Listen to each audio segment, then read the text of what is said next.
Hi everyone, my name is Annie and welcome back to my channel. Today I'm going to be talking about two of my favorite things, and that is medieval literature and Tolkien. I've been a Tolkien fan for a very long time now. I remember reading Lord of the Rings for the first time and thinking, this is it, this is my favorite book, and it has remained that way for many years now. And I really think one of the reasons I chose to study medieval literature was my love for Tolkien. If you don't know, J.R.R. Tolkien was a professor of philology, the study of languages, and English at the University of Oxford, and he did a lot of work with Old English and Middle English texts. So when I first started reading medieval literature, I really started seeing the parallels that existed between Tolkien's works and the texts that I was reading. So, as a huge Tolkien fan and a student of medieval literature, I thought it might be fun to put together a list of medieval literature works that Tolkien fans could enjoy even if they've never read any medieval literature at all. You don't need to be an expert in medieval literature by any means. I chose these three specifically because they're really good starter texts. They are fun stories, they're engaging, and they're all available in translations into modern English. So you don't need to know Middle English, you don't need to know Old English, you just need to sit down and enjoy these texts. So without further ado, let's get into it. So the first text in my list is Beowulf. Beowulf is the earliest work in this list. There's a little bit of scholarly debate regarding when it was written. We only have one surviving manuscript of the text, and that is thought to be dated to the 10th century, but the text itself, the story kind of takes place in the 600s, but people don't really know when it was written, but it was definitely written before the Norman conquest of England in 1066. And I think Beowulf was a very important text in Tolkien's life. He translated it from Old English, and he wrote an essay on it that really changed scholarly perception of Beowulf forever, really. Till today, it's referenced as one of the most important essays regarding Beowulf.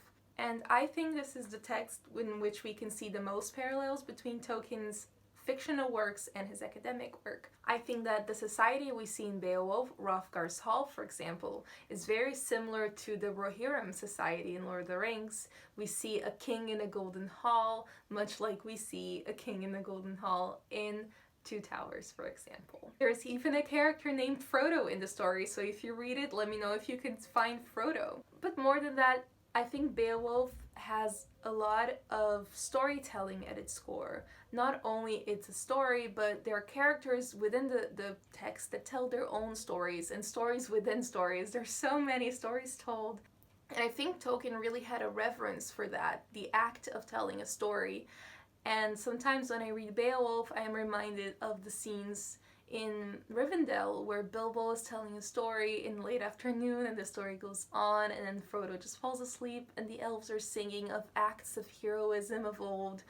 And I think that there's a lot of parallels between Beowulf and Tolkien and his works and the way of telling stories and what it means to tell a story. But if anything, Beowulf is a wonderful poem. It's quite fun. It's about, what it's about is very highly debated. It includes fights with monsters, several fights really. It includes a dragon, it includes discussions on greed and humanity, and I think it's an absolutely wonderful poem to begin reading medieval literature with. And you can read Tolkien's own translation of this, or you can read one edition that I really recommend, and that is the Grinnell Beowulf, which you can find online, and I'll put a link to that in the description below. So number 2 on my list is Sir Gawain and the Green Knight. And this is a 14th century chivalric romance. And the romance is a huge genre in medieval literature in which knights go on adventures, save damsels, and sometimes damsels save them. And it's a really fun genre. It's actually my favorite genre in medieval literature. Tolkien also engaged a lot with this text as he produced a critical edition of Sir Gawain and the Green Knight. And I think this is a great introductory chivalric romance for someone who's never read anything in the genre. So this has a journey format. So a character, our lead, Sir Gawain, is posed with a quest, a challenge, and he has to travel and find the Green Knight to fulfill it. And this really has a crazy premise, which is part of the reason why I really love medieval literature. There are some crazy things going on. In the story, the Green Knight walks into the court of Camelot and King Arthur in the middle of a Christmas feast, and he proposes a game. He says that he will let any knight in court strike at him with his axe, and he will not defend himself. But he must be able to return the strike a year later. So it looks like no one's gonna volunteer, and King Arthur's thinking like, do I have to do this? But then Gawain comes in and says, I will do it. And he strikes at the Green Knight with his own axe and cuts his head right off. And then the Green Knight picks up his head and says, all right, I'll see you in a year so that I can return the strike. And that is when the adventure begins, and Sir Gawain has to search for the Green Knight. Apart from the clear fantastical element of the story, which we can see in Lord of the Rings, I think the chivalric romance genre really paved the way for modern fantasy, and a lot of modern fantasy draws on that genre as the hero goes through many adventures and goes through a journey. And yeah, I highly recommend this one. It's really fun, and you have to read it to find out what happens with Sir Gawain when he tries to face the Green Knight. And a translation that I would recommend for Sir Gawain is the Norton Anthology of English Literature, Volume 1. But if you're brave enough, you can try to read it in the original Middle English. But if this is your first medieval text that you're reading, I would recommend that. The Middle English is quite hard in that one. It is also a great way to get into Arthurian literature, but that is a topic for another video. So the third and final text in this list is Bisclavret by Marie de France. So this work is very different from the other two I've talked about so far. It is much shorter, so if you're looking for something a bit shorter and a quick read, this might be the one to go with. And it was written by Marie de France as one of the lays in her collection. So these lays are stories that were part of the oral tradition, and Marie de France wrote them all down in her collection in the 12th century. And I absolutely love Marie de France. She's one of my favorite medieval authors. She has a really fun style to read, and it's really wonderful to read her. Now, this story is also an adventure, and it has knights in it, but I chose it for this list because it really goes into the fantastical element of medieval literature, as it is about a baron who turns into a werewolf. And apart from being a very fun and engaging story about a werewolf, what's not to like, it also deals with themes of the wilderness and the forest, which I also think are very important to Tolkien and his works.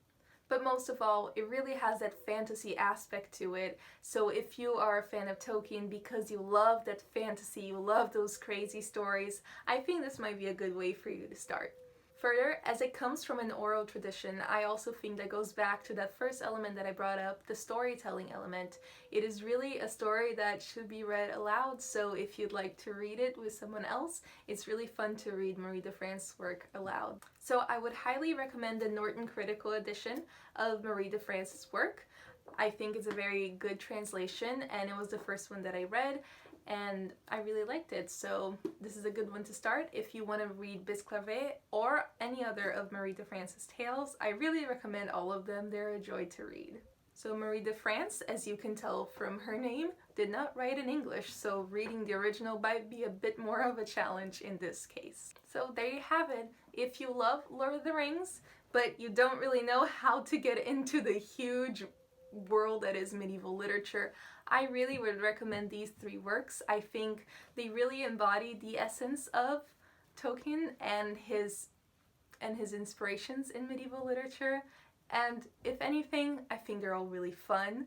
I may be biased as I love medieval literature, but I think there's something in it for everyone, and these are three great stories to read and to think about and to share with your friends. So if you end up reading any of those works, please tell me about it. I would love to hear what you have to say in the comments. And if you enjoyed this video, please feel free to leave a like and subscribe to my channel. I'll be bringing you more contents like this, not only on medieval literature, but Lord of the Rings, Star Wars, Star Trek, and many other types of things. So I hope you enjoyed it, and thanks so much for watching.